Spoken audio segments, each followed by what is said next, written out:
Think about it this way. So you're a local merchant, you want to advertise and you want to get customers to come in the door. Today your options are to go to the yellow pages, to out-of-home advertising, to newspapers. You pay up front and you don't know whether you're getting results or not. And so here comes LivingSocial. You have your friendly rep that comes to you and says, why don't we craft a deal? You don't have to pay us up front. And what will happen is, depending on how successful the deal is, you'll have plenty of customers that have already paid come through your door. And you only pay, or effectively sort of have to deliver the service for the customers that have paid.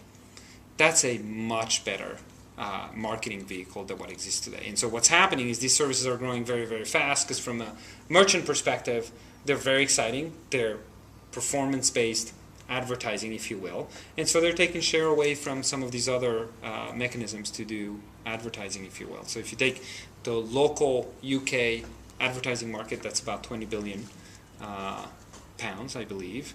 And so we're taking share out of that, and I think it's from a merchant perspective, there's a lot of room to grow there, and we're driving paying customers through the door.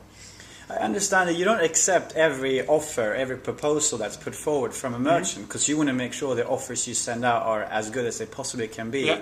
Have you had any criticism from merchants saying they can't make a better deal and therefore they can't potentially utilize your services? Well, it's interesting because the interests are very aligned, right? So if you have a good deal that works for consumers, it will drive more consumers to buy it.